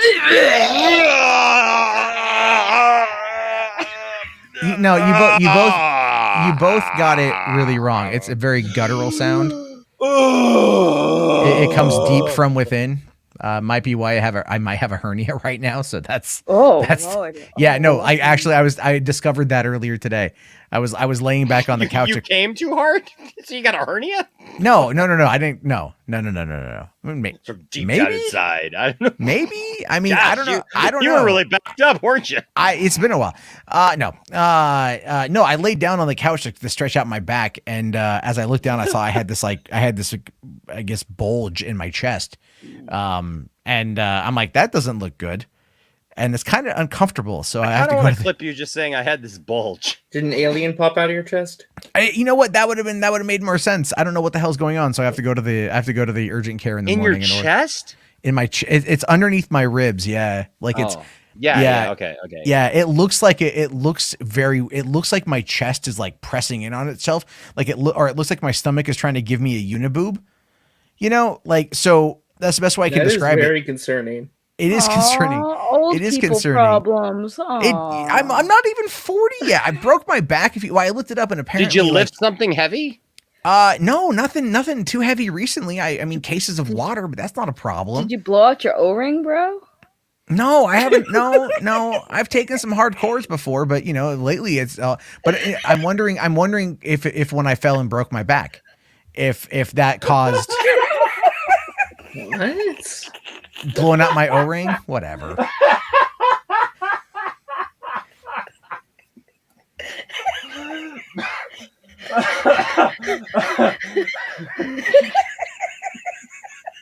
I broke a nut.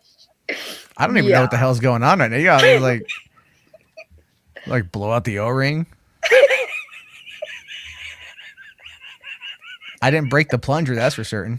Oh my gosh! No, the plunger broke you. You gotta lube that. So. You gotta lube that thing, man.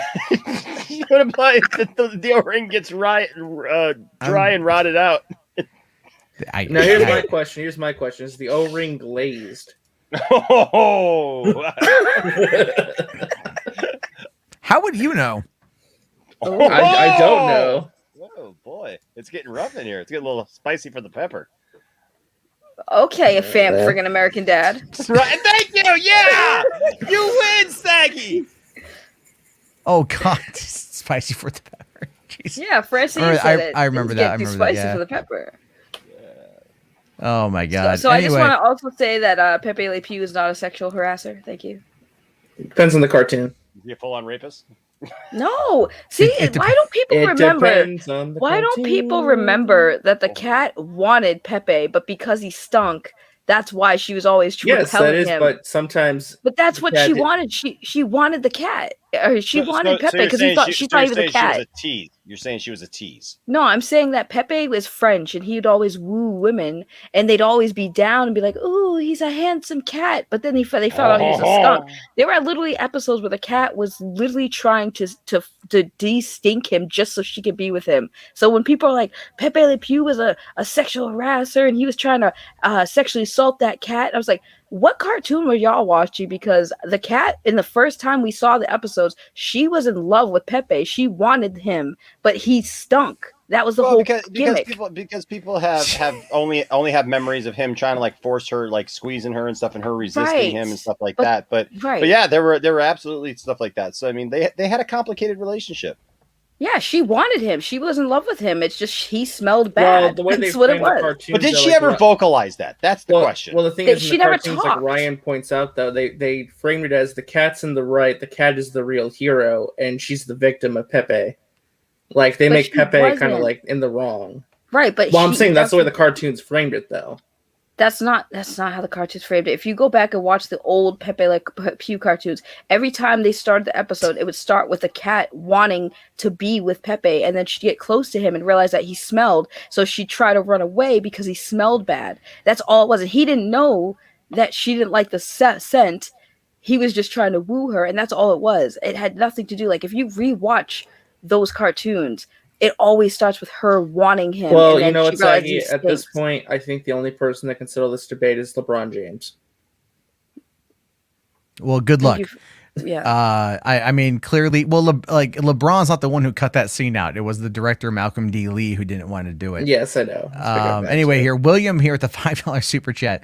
Thank you, William. Says the Jarbo wrongometer has gone silent tonight. Is everything okay?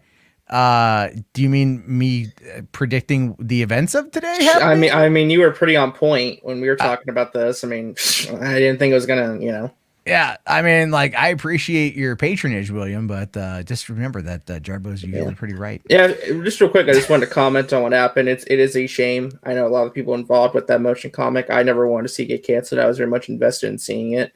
Yeah. I do think it is I think in some regards, I think it might have just been poor management in some cases. I mean, my only thing is like the artist community is very, very, very sensitive to tracing because it's been a big problem in the last like 2 to 3 years, especially on social media.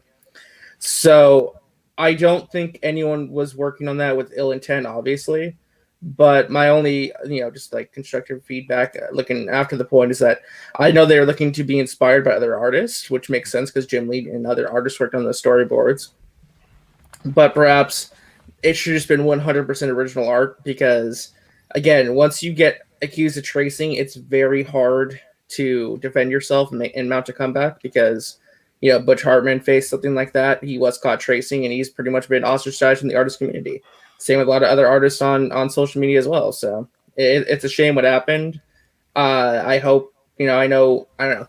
It feels in many ways like a big, morale blow, punch in the gut to a community that's already experiencing a lot of infighting and division right now, which is never a good thing to say. I mean, this motion comic was made to be something good natured and something to bring the fandom back together again. So it's, sucks to see when something like this happens, I guess. Yeah. I agree with you on that one there, RJ, 100%. Also, we got the Skywalker Brian, $10 super chat. Thank you. Says, I was reflecting today for the Dark Knight's 13th anniversary. Matt, do you think in an alternate universe that the Joker would have won and Bruce turned him into the police, or disagree? I mean, in an alternate universe, Heath Ledger wouldn't have died. And then we would have gotten another Joker movie out of in The Dark Knight Rises. I think we would have been more Joker. Probably. By the way, this is a hot take. I mentioned this on Enosh, what the hell? He's literally stroking that Chris. Nobody's noticing him just literally jerking off that freaking car. Yeah, you were kind of stroking him, dude. I'm literally sitting here holding. I was just bouncing my. Jeez. He did it again. He did it again. I didn't even see that, and so someone's now going to clip that, and they're going to get Enosh jerks off with Kryptonite. Superman Returns Kryptonite. It looked like he was. Yeah.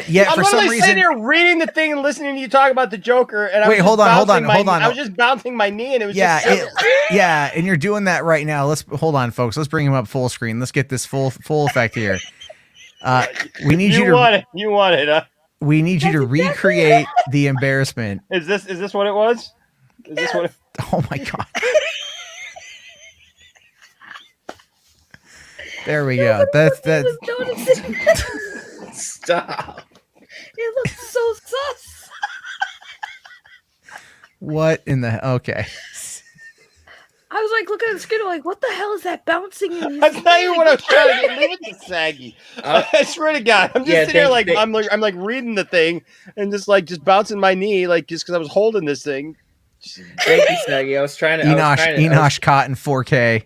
I think he said you had to interrupt me trying to make a point and say something to point Enosh that in out. 4K with green K. Pinosh? Is that what we're going to call you? Pinosh in 4K? And it's even upside down. It's not even the pointy end, too. That's the weirdest part. Well, you want that end? I mean, like, if that's what you're into, I guess. I don't know. Sorry, RJ, but I was sitting there looking at I was like, it doesn't really have the same effect, does it?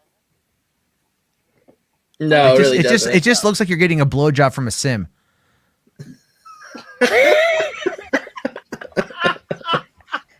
Anyway.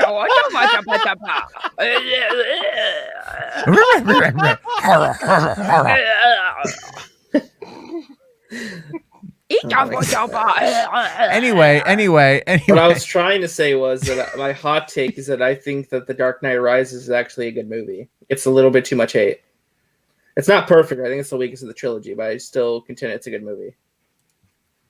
No, I need to watch it again. It's been a while since I've watched it, but rewatch it again. Rewatch it like the context, like the entire trilogy as a story. Okay, it holds up really well. Maybe that's what it was. I went into it with a lot of like my expectations were very high for The Dark Knight Rises. I think like a lot of people's and the people that I saw it with were like mocking it the whole way through, and I think that might have altered my take on it, and I just haven't ever gone back to it. I'm serious. Like it's aged considerably well. Believe it or Okay. not. I mean, there's aspects of it that are still a little over the top and silly, Yeah. and there's some stuff that could have been handled better. But I think Bane, Tom Hardy's Bane is fantastic. Okay. Like you really look at it, it's really good. I'll have to check it out here. Hold on. I want to get to out of print. Just don't say I don't know. Hold on here. As long as green slime doesn't erupt, he's good. So it's like, well, I I don't know. You know, if it's green, then you can chroma it any color you want. I'm sorry. It was so. Oh my God! distracting. Holy shit! Enosh was like, "This is a chroma key kryptonite piece that looks like a dick." What? It would not be hard. Okay, hold up the kryptonite piece of the camera again. Okay, all right. Yeah, you can easily chroma that out to look like a penis. Thank you for telling everyone. Yeah, someone's gonna get to work on that's Photoshop. all. That's what I need right there. Is yes. I'm sorry that I understand technology. Anyway, OnlyFans when, Enosh? OnlyFans when. So someone's gonna create an Enosh feed. OnlyFans, and it's just gonna be Enosh feed different variations of a penis. One's No. gonna be a tentacle. Where's one's Hans gonna be. When's Hans when you need him to be like Enosh Rule 34? Oh my God! Enosh Rule 34. Enosh, yeah. Well, someone could make it happen. Okay, Ryan here says, I want to point out that the articles I sent you in the mail are probably outdated by now since they're from the beginning of the month. Well, thank you, Ryan. I'll get to them as soon as I can. I went today. The damn post office. They usually leave it open. They locked it, so I'll have to go tomorrow to go check it out. But thank you very much for that one. And then I know we're all kind of laughing at this here. All right. McLeod, another $5 says Enosh is going to get off jacking in it. Oh, San Diego. San Diego. Jacking it, smacking it. What does that even mean? Jacking it in San Diego? Yeah. What is that like a term? Oh, that's an actual thing. I know it's from South Park. No, but that's an actual event that happened in San Diego. So there's a guy named Jason Russell. Do you remember the Coney 2012 thing? When those guys from Invisible Children out of San Diego, they led this, like, they put out this, like, it was at the time the most viral video ever. It was 100 million views, I think, like in 24 hours, talking about like Joseph Kony out of Uganda, who was like killed like children, and he's like a genocidal warlord, and they wanted to bring attention to like taking him down. Yeah. So whatever happened to that guy? Nothing. He's nothing. Not a damn thing happened to that guy. Nothing. He's still out there. He has not been caught or brought to justice. Nothing was ever going to happen. They wanted to raise awareness, and they got a lot of money, like $2 million from Oprah, like whatever. They got a lot of cash. But Jason Russell is from San Diego. He actually was from the town next to me in San Diego. And so we knew a lot of the same people. No one liked him. Especially because this whole thing made him self-righteous. But anyway, he was under so much immense pressure after the Coney thing that he started taking, I think it was like sleeping pills, and like they just really warped him, right? Like, or like maybe anti-anxiety pills, but they just messed with him. And he was in Mission Bay in San Diego one day in 2012, and he went outside totally butt naked in the middle of the day and started like slamming his feet, like his hands on the pavement, and like was more or less kind of like half beaten off. And someone caught it on tape, and they sold it to TMZ. and it went out, and he actually ended up like stepping back for a while and going and getting help because he needed it clearly. But then San Diego made fun of that, or South Park made fun of that by the Jackin' It in San Diego song. Gotcha. So it's a catchy song. It's a funny song, but it really is this real thing where this guy like had a pure mental breakdown under the immense stress of having the most viral video of all time at that moment in time. Wow. Like there's a lot to that Coney thing that's just nuts. Cause I'll tell you guys this. So that dude's dad, when I used to go to this filmmaker meetup in San Diego, and he went there one time, and this dude like literally preached to us for like an hour about how we need to sell all of our material goods and give them the money so they can then send it to Uganda to help get these kids away, from Joseph Kony and get them, shoes and education and the things they actually need. But the thing is, as we come to find out through the fact that they're nonprofits and they release all their taxes, these guys are paying themselves like $88,000 a year, to do this. And it's like, okay, it was so self-righteous at the time to the way the dad did it. It just turned a lot of people off to that entire operation in San Diego. Wow. But it was a really good documentary. I will say that much. But yeah, the Jackin' It in San Diego actually has a history. I often wondered it because like it's funny, and it's like you said, it's catchy. Like Tiffany and I'll actually go around singing it sometimes, because it just gets stuck in your head one day and you're just like, dang it, what the heck, But Jackin' It, smacking it, smack, and it's just like whatever. But I wondered if it was actually a thing. No, it's an actual thing. Yeah, there's a whole. I mean, being from San Diego myself at the time, I was living in LA when it happened, but it was big news for all of us down there because we're all like, oh my god. And then command unit here with another 60 shekels. Thank you. Says Major Grom Plague Doctor feels like what a DC movie made by Marvel would be like. Also watch it with subs, not the dubs suck. Yeah, I would definitely watch it with subtitles. It kind of looks like a bit of a darker, like take on a DC property, but with Marvel kind of over the topness. I get that, but it looks cool. It looks fun. I want to see it. And okay, so we are all caught up on that one. All right. Bradley here says Jarbo has the bat plug. Enosh has the crypto penis. What has the world come to? I don't know, man. Butt stuff. By the way, I just want to point out, anytime Matt Jarbo whispers, I just get like PTSD of him having to like make us watch his old ASMR videos where he's just like, no, the one ASMR erotica video that I did, the one.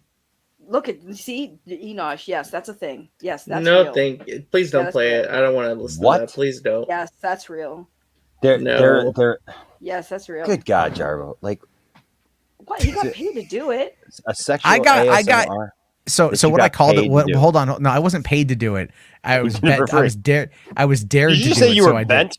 No, I was dared to do it. What? I was dared to do it. Now you were dared. You didn't I was get dared paid. to do it. Yeah. So what it was is I call it ASM erotica. Right. I was trying to find a nice like play on words for it. But anyway, I just went to like, I think it was like on Reddit. I went to like their penthouse section, which is like, people like write into penthouse, like Dear Penthouse stuff. And I mean, the thing is, these younger people in the audience, they ain't going to know. They don't know what Dear Penthouse is. They don't understand that stuff. So anyway. So basically you did phone sex. Put it in your mouth, Enosh. Put it in your No, I didn't do phone. I didn't. Phone sex. Okay, RJ. I don't.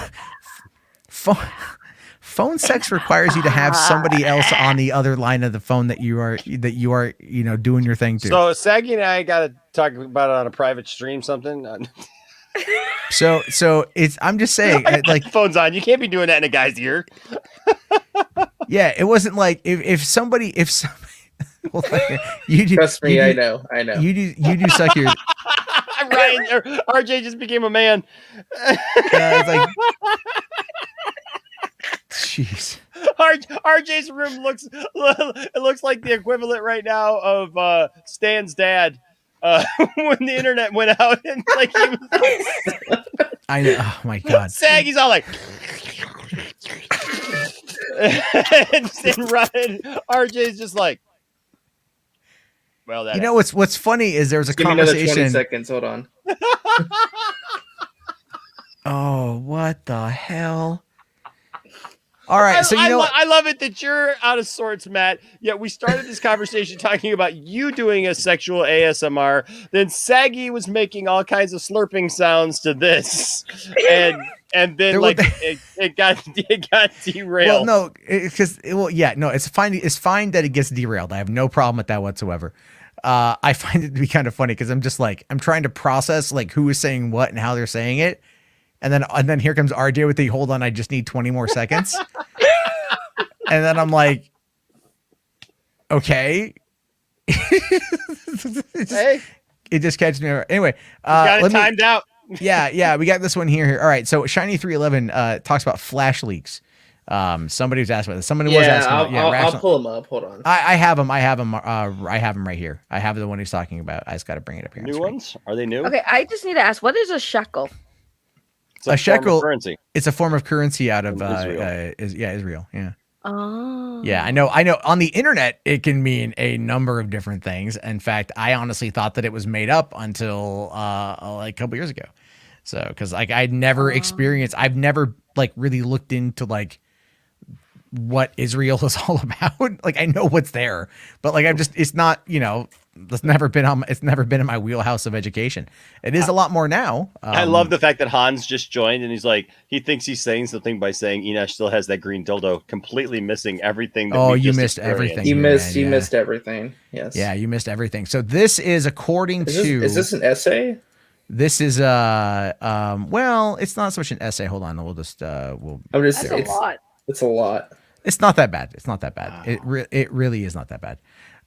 So these are, according to Reddit, the new flash leaks. These are the new things that people are saying.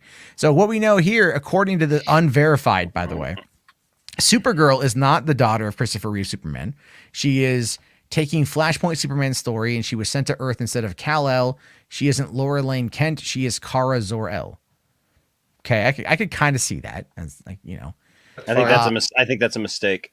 Yeah, I mean, I'm not saying I'm down for it, but I know. I'm just saying, like with that, because like given the fact that she looks exactly like Laura Lane Kent, I think that's a mistake. I think it's a mistake. Which you know what? Leave it to WB. You have a freaking character, and you just switch it out for no good reason. Yeah, none. There's no good reason to do that. Like if she's Kara Zor-El, make her look like Kara Zor-El. But no, you didn't do that. So. Because they want to be different. They want to be different. Oh, screw being different. Oh, I know. Screw being different. When I was watching Iron Man, who was I watching?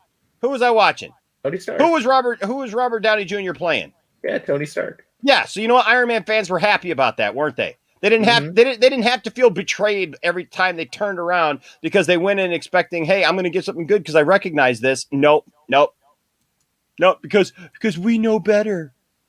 We've been doing this wrong for decades. Listen, they have a quota to keep up. They needed every time they don't change something up and try to be different for the sake of being different, an exec's head blows up or something. Yeah, I got a quota for him. All right. All the way down, mister. Oh my gosh. You know what? They're still, I don't know. Anyway, okay. So the next thing here says Ben Affleck's Bruce Wayne only shows up in the beginning of the film as he and Barry are investigating Nora Allen's death. They talk and relate to each other as they both lost their mother. Ben tells Barry about the time that the time travel nightmare message that Barry has for him, and they talk about time travel because Barry does it in the future, and Bruce he did it in the past too. Screw you. Yeah. Well, at least they're connecting to BVS though, not ignoring that movie. Well, they weren't going to ignore BVS, but they are going to ignore Zack Snyder's Justice League. I think we already knew that.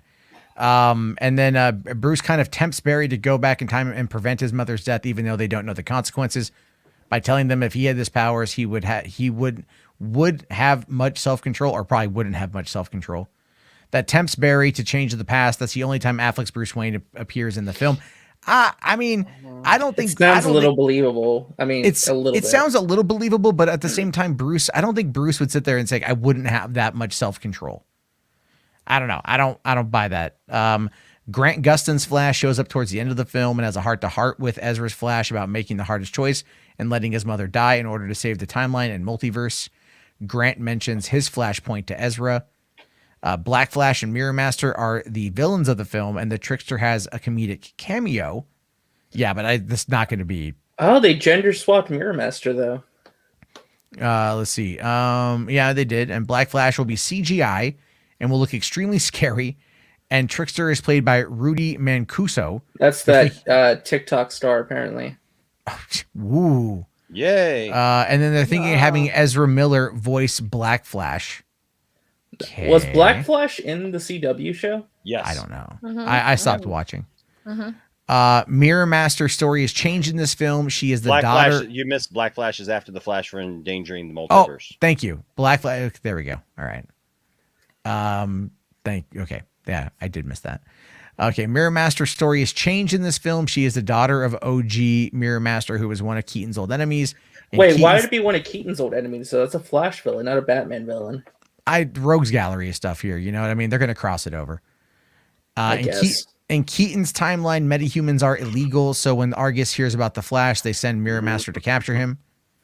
When Barry makes the hard decision to let his mother die in order to save the multiverse, we see him running in the Speed Force, creating a new timeline. And this is the big one, by the way. Yeah, and it shows snippets of some DC films to show what's canon in the new timeline.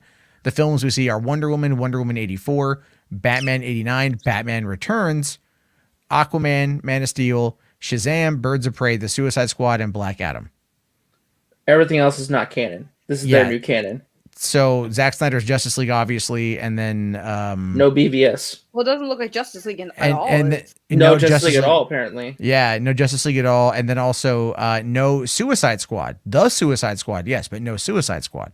And no BVS. And no BVS, yeah. So maybe that means they're writing out Ben Affleck's Batman. Well, here's the thing. It does make sense if the Justice League wouldn't be part of that, because him changing the timeline might affect him not being part of the Justice League initially. I will say that idea sounds the worst. League. This idea sounds the worst. So this is probably actually true. Why? But here's the thing: they could just not have Justice League in there, so they could do another Justice League. I take Enosh not happy about this. He's like, I'm saying you're reading that. I'm assuming you're not happy with that. Well, I'm just sitting here. I don't know what you're talking about. Yeah, that's a very big finger. Yeah, it's I mean, like, I don't know if this is true. Okay, and then the film does end with Henry Allen getting freed from prison in the new timeline with the help of Iris West and Keaton's Bruce Wayne. Supergirl shows up for support. So at the end, are they all going to be in the same timeline? Apparently, or Supergirl, I don't know. Or Flash could probably go between universes. Yeah. But see, this could, I mean, obviously when it comes to multiverse and time travel, it opens up possibilities where they could just make another Justice League movie and be like, because the events of the Flash movie kind of reset things. So what happens if this movie does confirm though that certain movies aren't canon anymore and they announce this is our new canon? Zack Snyder said it was canon. I mean, like, I don't know.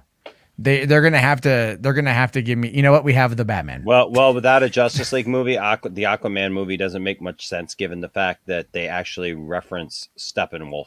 Maybe they mean only certain parts of the movies are canon now. Well, how does that even work? I don't know. How does it work? They're basically trying to. Well, remember Oh, sorry, go ahead, Saggy. What was I gonna say? When you deal with these multiverses and timeline things, it's always a setup for other future projects that they probably have in the works, but them excluding Justice League means that they might just redo a Justice League movie again. Well, that's been the rumor for a while though, that they want to like basically pretend a Justice League movie never existed and do like a multiverse team of heroes. Like that's the idea. The next Justice League will be a multiverse team from different universes. That's been a long-standing rumor from a couple of different outlets. So maybe at the end of this movie, it's like, okay, you got a multiverse Supergirl, multiverse Batman, who we all know is Michael Keaton, then you got Flash, and there you go. I'm curious, was this movie like set to be already in development or even a script written during Justice League, or was this like after? This movie's been in development hell forever.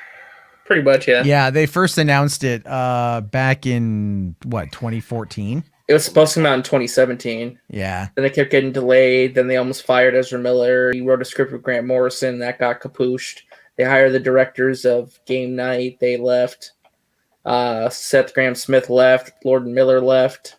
Rick Famuyiwa left. So if Man of Steel is canon. Henry Cavill's still Superman? Maybe because they wanted for Black Adam, or not Black Adam the first one, I mean like Black Adam 2 or Shazam 3. Yeah. Who knows though? Who knows? I don't know. But on that note, I do have to wind this thing down because I am starting to kind of feel. I gotta go. Yeah. Yeah, I'm starting to feel that pressure in the gut. I'm all like, ooh, that's a little uncomfortable. I want to go lay down. All right, guys. I'm gonna hit the jacuzzi. All right. Are you gonna stream? No, not in the jacuzzi. No, I'm just gonna go That's chill. not fun. We'll get That's not fun. Saggy's like, I want to Send see me a your link, point. Saggy. Send me a I wanna link, see your Saggy. Poindexter. Send me a link. Jeez. All right. Oh, come on, RJ. Don't feel jealous. Send RJ a link too. There you go. Why do I want to link? RJ, you know what? We'll send you a link to watch the stream. Let me go get the tissues ready. Oh God, I'm done. Wow. I'm done. Wow. Jeez. Was not expecting that, to be quite honest with you. But maybe I should. Honestly, drink some protein. RJ, flushable wipes work a lot better. But it's RJ's been hanging out with us way too long. yeah, we're much just more, much more cleaning as well. Go rest RJ and watch Beastars. Yeah, I started watching Beastars. I actually did start. I haven't watched Beastars. season 2 yet though. I'm on the first episode. I'm excited for it. I'm sorry. I do like Beastars. I need you're to give it a watch. You're a furry, Saggy. Come on, what, Eddie? No. He wanted to come on. I'll do call-ins tomorrow night. I just want to go lay down. Yeah. Yeah, because if I have this hernia, I don't want to like overdo it. I'm kind of been stressing about it. I Googled it, like I Googled WebMD, so you know how that makes you go crazy. Yep. But anyway, guys, so thank you all for coming on. You guys can find Enosh not manhandling a weird kryptonite dildo over on the Poindexter Lounge. I swear to God, you were playing with it like you were discovering your body when you were 13. I know. I was sitting. I discovered my body much earlier. I will tell you. What I mean. I'm just saying. No, I was sitting here talking, and it's just like like a thing you hold on to. Like it's. Is that like? Do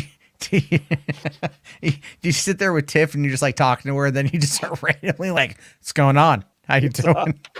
What's up? He's like, girl? heroes do this. It's all. Are you a heroine? Got your kryptonite right here, bitch. Oh. She has been known to save the day herself a few times. Let me take that. Let me taste that kryptonite. Oh my God. Okay. All right. Give me that weakness, baby. What? I think it's time to go to bed. Good night, everybody. Just press the end button, Matt. Just press the stop Thank you podcast all for button. coming Even on. Matt's like, Just press the button, Matt. Just I press got the nothing damn on that button. one. Yeah. When we start talking about kryptonite cum, it's a little bit hard. All right. Oh my God. All right. Shut Good up, night, Matt. everybody.